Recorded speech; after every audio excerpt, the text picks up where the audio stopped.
Assalamualaikum warahmatullahi wabarakatuh. Perkenalkan, nama saya Erlita Sofianingsi, Stambuk F1G118008, jurusan Ilmu Komputer. Di sini saya akan menjelaskan tentang sistem waktu nyata. Pengertian sistem waktu nyata. Definisi sistem waktu nyata adalah sistem yang harus memproduksi respon yang tepat dalam suatu batasan waktu yang tentu. Sistem waktu nyata adalah sebuah sistem komputer yang tidak hanya membutuhkan hasil komputasi yang benar, tetapi juga harus sesuai dengan batas waktu yang dikehendaki. Hasil dari komputasi yang dilakukan, jika benar, mungkin tidak dalam nilai real. Sistem waktu nyata banyak digunakan dalam bermacam-macam aplikasi. Sistem waktu nyata tersebut ditanam di dalam alat khusus seperti di kamera, MP3 player, serta di pesawat dan mobil. Beberapa sistem waktu nyata didefinisikan sebagai sistem safety critical. Dalam skenario ini, sistem waktu nyata harus merespon menjadi dalam batas waktu yang telah ditentukan. Jika tidak dapat memenuhi batas waktu yang ditentukan, maka akan terjadi bencana. Sistem manajemen penerbangan merupakan sebuah contoh sebuah sistem waktu nyata sebagai sistem safety critical. Konsep sistem waktu nyata. Yang pertama, konsep konvensional. Salah satu definisi dari sistem waktu nyata adalah suatu sistem di mana kebenaran dari suatu operasi tidak hanya ditentukan dari kebenaran logika dari hasil operasi saja, tapi juga tergantung pada waktu saat hasil itu disajikan. Seringkali disebutkan bahwa tujuan utama komputasi waktu nyata adalah mengeksekusi suatu proses kritik kemudian menyajikan hasilnya. Dengan dibatasi oleh deadline yang telah didefinisikan sebelumnya, eksekusi akan dimulai segera setelah seluruh sumber daya atau data yang dibutuhkan tersedia. Hubungan antara sistem real-time dan lingkungan, data prosedur system dan response consumer system, di mana yang pertama real-time real adalah saat tersedia seluruh data yang dibutuhkan adalah real-time system untuk dapat beroperasi. Communication time TCOM adalah rentang waktu yang dibutuhkan untuk mengirimkan data ke real-time system atau mengirimkan respon ke response consumer system. Yang ketiga, processing time adalah rentang waktu yang dibutuhkan oleh real-time system untuk beroperasi.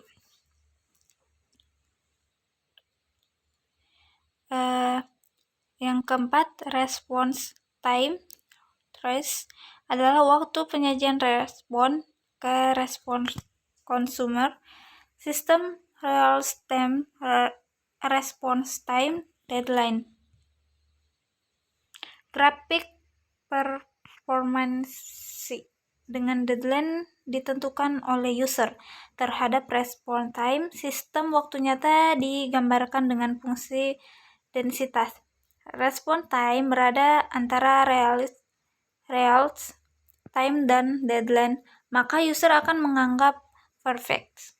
Sebaliknya, jika melebihi deadline, akan dianggap useless.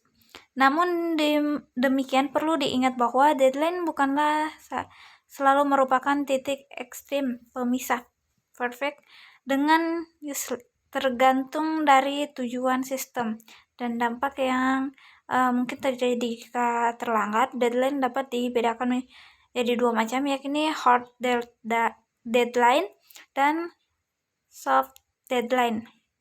Deadline jenis pertama persis seperti yang telah dikemukakan di atas, sementara deadline jenis kedua lebih lunak. response time dari sistem masih dapat diterima meski tidak tergolong perfect. Tapi penerimaannya ini bukan berarti tanpa batas toleransi. Ada suatu batas lain juga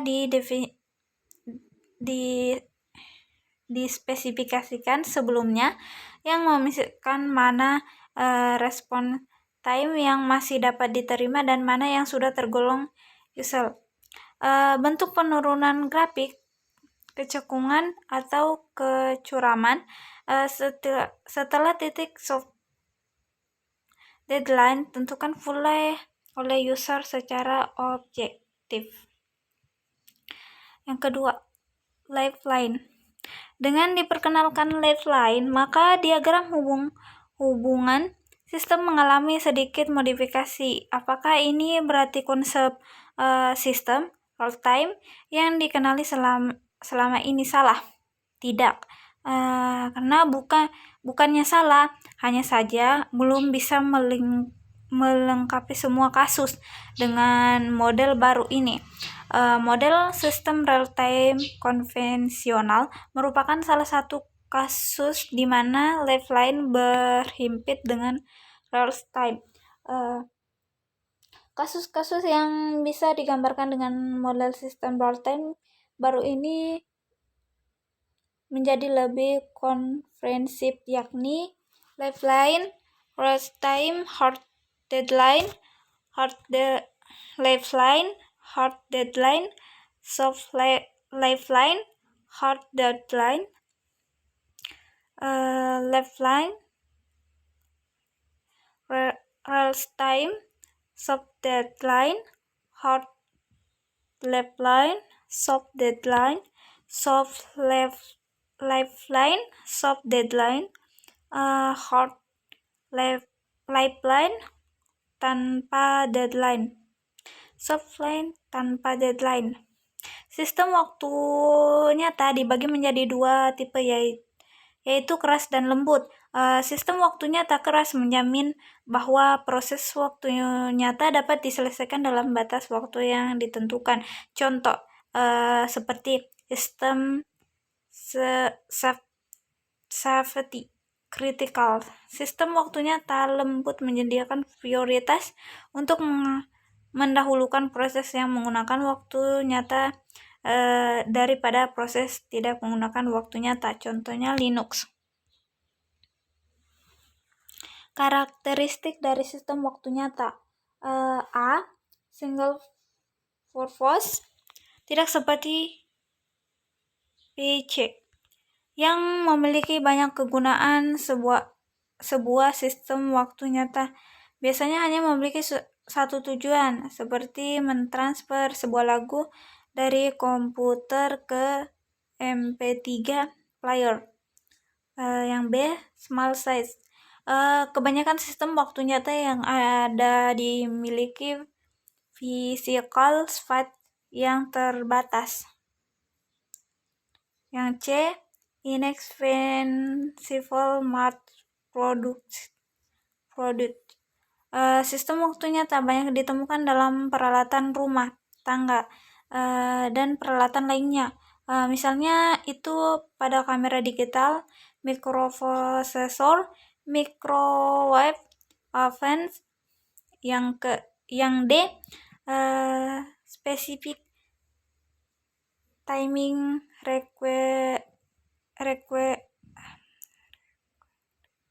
requirements.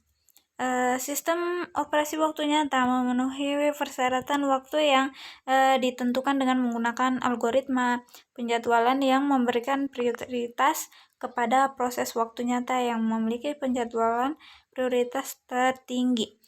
Selanjutnya, penjadwalan harus menjamin bahwa prioritas dari proses waktu nyata tidak lebih dari batas waktu yang ditentukan. Kedua, teknik untuk persyaratan waktu pengalamatan adalah dengan meminimalkan respon time dari sebuah event seperti interupsi. Algoritma yang digunakan untuk penjadwalan sistem waktu nyata keras. Yang A. Penjadwalan rate monotonik menentukan bahwa proses yang lebih sering membutuhkan CPU memiliki prioritas lebih tinggi daripada proses yang kurang sering membutuhkan CPU. B. Penjadwalan airline first deadline memberikan prioritas berdasarkan deadline yang akan datang. Deadline lebih awal, prioritas lebih tinggi. Yang C. Penjadwalan proportional sort menggunakan teknik membagi waktu prosesor menjadi bagian dan memberi masing-masing jumlah bagian proses, kemudian menjamin waktu CPU masing-masing proses. Yang D. Penjadwalan disk biasanya menggunakan persyaratan deadline pada sebuah berkas multimedia sebagai sebuah kriteria penjadwalan. Kedua persyaratan tersebut harus dipenuhi untuk mempertahankan jaminan quality of service. Dan algoritma penjadwalan disk harus dioptimalkan karena untuk memenuhi persyaratan tersebut, algoritma yang digunakan untuk melakukan penjadwalan disk ada dua, yaitu penjadwalan early deadline first. Penjadwalan disk biasanya menggunakan persyaratan deadline pada sebuah berkas multimedia sebagai sebuah kriteria penjadwalan. Yang kedua, persyaratan tersebut harus dipenuhi untuk mempertahankan jaminan quality of service. Dan algoritma penjadwalan disk harus dioptimalkan untuk memenuhi persyaratan tersebut. Algoritma yang digunakan untuk melakukan penjadwalan disk ada dua, yaitu penjadwalan early deadline first EDF dan scan EDF. Manajemen berkas merupakan salah satu komponen dari sebuah sistem operasi. Sistem operasi memberikan tanggapan atas manajemen file untuk aktivitas-aktivitas berikut: pembuatan dan penghapusan berkas, pembuatan dan penghapusan direktori, pemanipulasian terhadap sebuah berkas atau direktori, memetakan berkas ke secondary store, serta melakukan backup sebuah berkas ke media penyimpanan yang bersifat permanen, non-volatile. Berkas multimedia memiliki 3 karakteristik, yaitu memiliki ukuran berkas yang besar, memiliki rate yang tinggi, dan sensitif terhadap time delay. Secara umum, ada 3 metode untuk melakukan pengiriman suatu data dari server ke klien melalui sebuah jaringan. Yang A. Unicasting. Server mengirim data ke klien tunggal. Apabila data yang ingin dikirim ke lebih dari satu klien, maka server harus membangun sebuah Unicode, mengirim paket informasi ke tujuan yang terpisah untuk masing-masing klien. B. Broadcasting. Server mengirim data ke semua klien yang ada, meskipun tidak semua klien meminta atau membutuhkan data yang dikirim oleh server. C. Multicasting. Server mengirim data ke suatu grup penerimaan data klien yang menginginkan data tersebut. Metode ini merupakan metode yang berada di pertengahan metode unicasting dan broadcasting. Kompresi merupakan pengukuran suatu berkas menjadi ukuran yang lebih kecil dari berkas aslinya. Kompresi sangat berguna pada saat mengirimkan sebuah isi berkas melalui koneksi jaringan. Hal ini menyebabkan pengiriman berkas yang telah dikompres lebih cepat jika dibandingkan dengan berkas yang belum dikompres. Algoritma yang digunakan untuk mengompres sebuah berkas multimedia adalah algoritma lazy, dan lossless. Algoritma kompresi. Kompres menggunakan lazy. Beberapa bagian data asli hilang ketika berkas di decoded. Keuntungan dari algoritma ini adalah bahwa rasio yang kompresi cukup tinggi. Hal ini dikarenakan secara algoritma lazy yang mengeliminasikan beberapa data dari suatu berkas, namun data yang dieliminasikan biasanya adalah data yang kurang diperhatikan atau di luar jangkauan manusia, sehingga pengeliminasian data tersebut kemungkinan besar tidak akan mempengaruhi manusia yang berinteraksi dengan berkas tersebut. Beberapa algoritma lazy digunakan di operasi video dengan hanya menyimpan perbedaan di antara frame berturut-turut. Contoh format gambar. Algoritma kompresi lossless. Kompres menggunakan lossless menjamin bahwa berkas yang dikompres dapat selalu dikembalikan ke bentuk aslinya. Algoritma lossless digunakan untuk kompres berkas teks seperti program komputer, berkas zip, RAR, dan lain-lain. Karena kita ingin mengembalikan berkas yang telah dikompres ke status aslinya. Contoh format gambar yang menggunakan algoritma lossless dan GIF dan PNG. Mungkin itu saja yang dapat saya sampaikan. Lebih dan kurangnya mohon dimaafkan. Wabillahi taufiq wal hidayah. Wassalamualaikum warahmatullahi wabarakatuh.